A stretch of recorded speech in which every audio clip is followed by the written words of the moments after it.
చాసో అనబడే చాగంటి సోమయాజులు గారి కథల గురించి, వారి సాహిత్యం గురించి చెప్పటం ఒక దుస్సాహసం.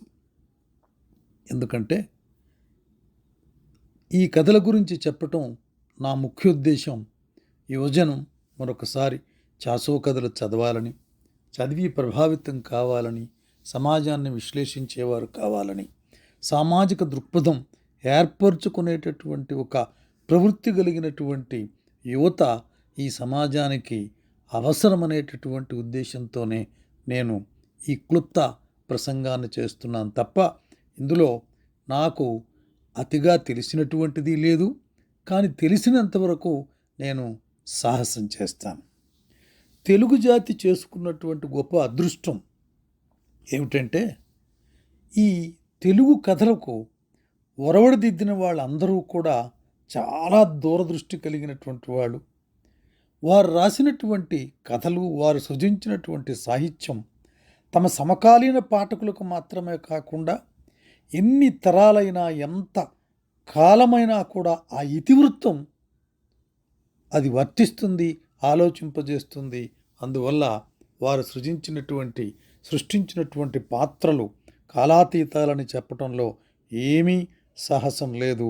ఇది వాస్తవం. అయితే శైలి గొప్పది, ఇతివృత్తం గొప్పది, అయినా కథాశిల్పం, ఆ కథాశిల్ప సృష్టి చాలా అద్భుతంగా చేసినటువంటి వాడు చాసో. మేము స్నేహితులం చాలామంది చాసో గురించి చర్చించుకునేటప్పుడు ఎప్పుడూ 1975, 76 ఆ ప్రాంతంలో చాసో గారి గురించి సరదాగా ఒక మాట చెప్పుకునేవాళ్ళం. చేతిలో కుదురుగా చుట్ట, కథాశిల్పంలో దిట్ట అని అనేవాళ్ళం. ఎందుకంటే ఆయన గమ్మత్తైనటువంటి ఆహార్యం, ఆ ఉత్తరాంధ్రకు చెందినటువంటి కొన్ని కుటుంబాల్లో ఉండేటటువంటి ఆ లాల్చి, ఆ చుట్ట, ఆ మాట తీరు అవన్నీ కూడా అది ఆయన సొంతం.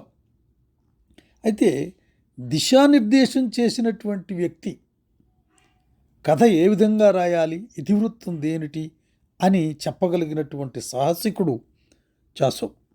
వీటన్నిటికీ మించి నేను మార్క్సిస్టు రచయితను, మార్క్సిస్టు ప్రభావంతోనే నేను కథలు రాస్తున్నాను, మార్క్సిజం ప్రభావం నాపై ఉన్నది, దానితోనే నా ఇతివృత్తం నేను నేర్పుగా చెబుతున్నానని చెప్పగలిగినటువంటి గొప్ప సాహసి చాగంటి సోమయాజులు గారు. ఆయన ఎంచుకున్న ఇతివృత్తాలన్నీ కూడా కథకులకు ఒక ఒరవడిలో వారసత్వంగా అందిపుచ్చుకున్నటువంటి సంపద తెలుగు జాతికి ఆయన సృజించాడు. ఎన్నో ఏళ్ల క్రితమైనా కూడా తను జన్మించినటువంటి ఆ వంశధార నదీ తీరం, ఆ నదీ తీరంలో ఉండేటటువంటి భక్తులు, వారి ప్రవర్తన, ఆ భూస్వామ్య వ్యవస్థలో, ఆ భూస్వామికంలో మామూలు మనుషులను వినియోగించే తీరు, మామూలు మనుషులపై ఆలోచించే తీరు చాలా అద్భుతంగా రాయగలిగాడు. చాసో శైలి ఏమిటి? ఇవన్నీ తెలియాలి అంటే చాసో వ్రాసినటువంటి కథలు మనం తప్పకుండా మరొకసారి చదివి తీరాలి. అసలు చాసో కథలపై క్లుప్తంగా మాట్లాడడమే సాహసమని నేను ముందు చెప్పాను. ఎందుకంటే ఒక పెద్ద పరిశోధన గ్రంథానికి సరిపడేటంతటి విషయం చాసో కథల్లో ఉంది. అయితే ఒక చిన్న పిల్ల కథ, చాసో గారి కవళ్ళు, ఇద్దరు కవలల అమ్మాయిలో చిన్నపిల్ల కథ మనకు చెప్తుంది. కథ వాళ్ళ అక్కది.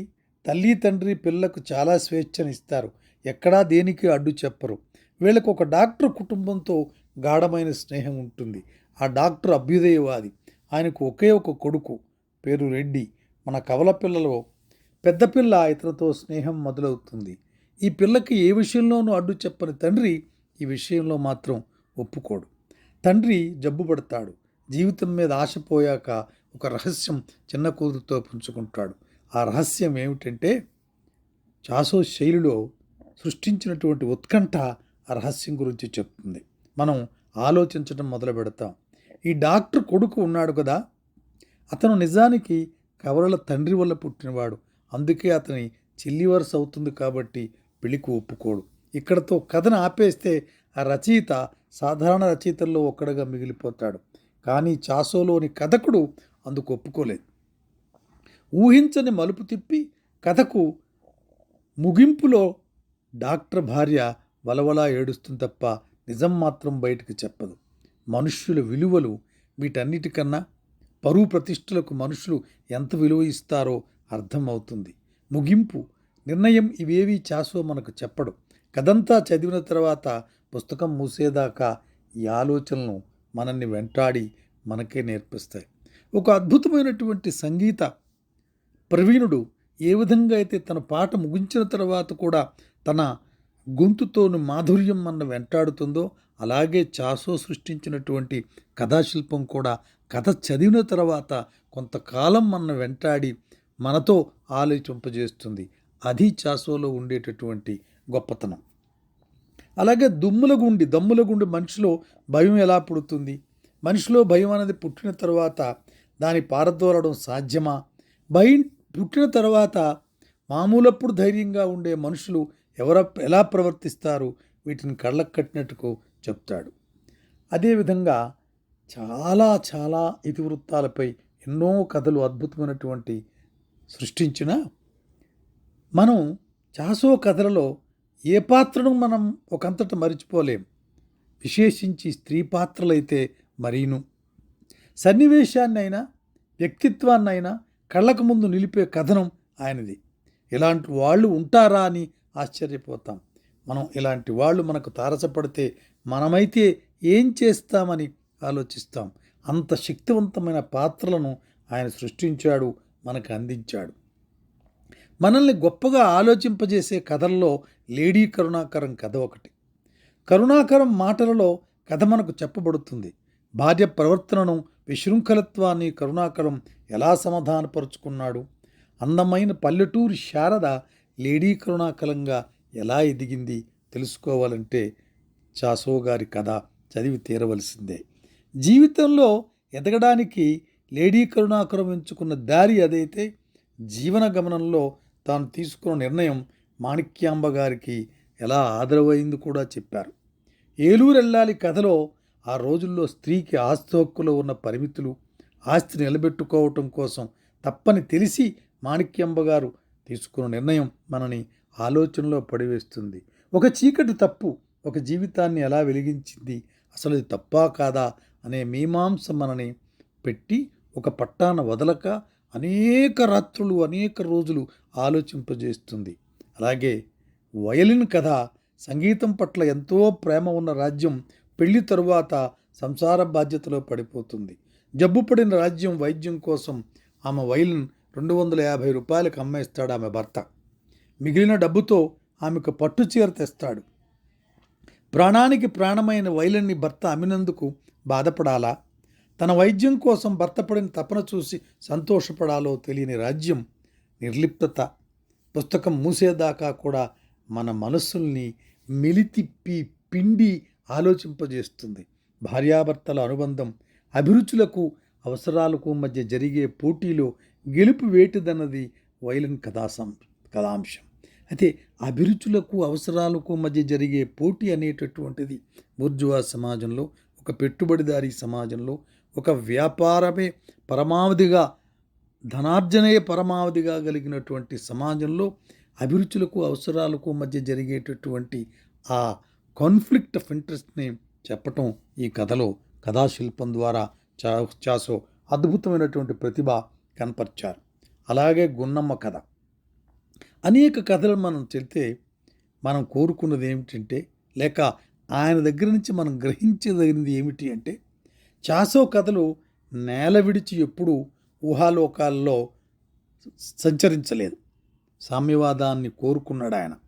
తన కథలలో వామపక్ష గళం సుస్పష్టంగా వినిపించాడు. అంతేకాని ఉపన్యాస ధోరణిలో సాగవు. క్లుప్తంగా, చాలా నిశితంగా తను చెప్పదలుచుకున్నది మన చేత చెప్పించే నేర్పు ఉన్న ఆ కథనం అనన్య సామాన్యమైనటువంటిది. చాసు అనగానే మనకు గుర్తొచ్చేది ఇది కుంకుడాకు. ఒక మోతుబరి కూతురు, కూలివాడి కూతురు, స్నేహితులు. సరదా కోసం చేసే మోతుబరి కూతురు, దొంగతనం, చిలిపి అల్లరిగా తీసుకునే జనం కుటుంబం, ఆకలి తీర్చడం కోసం ఎంగిలి ఆకులు ఏరుకునే గౌరిని ఎలా దొంగని చేసింది చదువుతుంటే మనసు బరువెక్కిపోతుంది. సమాజంలో స్పష్టంగా కనిపించే ఆర్థిక అసమానతలు, ఏ అసమానత లేకుండా అన్ని వర్గాలకు ఉండే ఆకలి, వీటికి ఏనాటికైనా సమాధానం దొరుకుతుందా అనే ప్రశ్న మనలో రగించే కథ ఇది. ఈ కథ చదివిన తర్వాత సోమయాజులు సంధించినటువంటి ప్రశ్నలు శేష ప్రశ్నలేనా? భవిష్యత్ సమాజంలో సమసమాజం ఏర్పడినప్పుడు ఈ ప్రశ్నలన్నిటికీ సమాధానం లభిస్తుందా అనేటటువంటి గొప్ప విషయం మనకి తట్టుతుంది. మానవ సంబంధాలన్నీ ఆర్థిక సంబంధాలని వింటుంటాం, మనం అంటూ ఉంటాం కూడా. అయితే ఇదే విషయాలని తన శైలిలో బండపాటు కథలో అద్భుతంగా చెప్పాడు. ఆ మనస్తత్వ చిత్రణ, ఆ మెరుపు ముగింపు కథను మనని పట్టి వెంటాడుతుంది. ఒకంతటా మరిచిపోనివ్వనటువంటి ఒక నీడలా మన ఆ అంతశ్చేతనలోకి చేరిపోయి ఆ సబ్కాన్షియస్లో ఉన్నటువంటి చర్చ మొదలై మనని చాలా కాలం వెంబడిస్తుంది ఆ కథ. అలాగే శవరాజకీయాలు ఉంటే భిక్షాటనతో పొట్టపోసుకునే వాళ్ళ జీవితాలు ఉంటాయో చెప్తుంది ఎంపు కథ. అలా ఎన్నో కథలు మనల్ని చాలా అద్భుతంగా ఆలోచింపజేస్తాయి. నా ప్రత్యేకమైన విన్నపం ఈ యువతరానికి చాసో కథలు చదవండి. విశేషించి చాసో అనేక అభిప్రాయాలు తన సమకాలీన సమాజం గురించి, తన సమకాలీన రచయితల గురించి చెప్పాడు.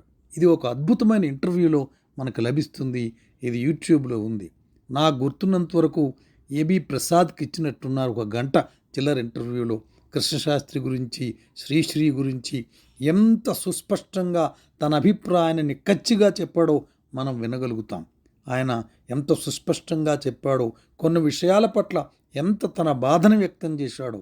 శ్రీశ్రీ తన జీవిత చరిత్రలో ఆయనకి విజయనగరంతో ఉన్న అనుబంధాన్ని మెన్షన్ చేయలేదనే బాధ చాలా చాలా చిత్రంగా చెప్పాడు. అలాగే చాసో అభిప్రాయాలు, తన అసలు వైతాళికులు అనే పుస్తకంలో ఉన్నటువంటి రచయితలు ఎవరు వైతాళికులు కాదన్నాడు. వాళ్ళందరూ భావకవులు అన్నాడు. వాళ్ళని వైతాళికులుగా ఎలా మనం గుర్తిస్తామని ప్రశ్నించాడు.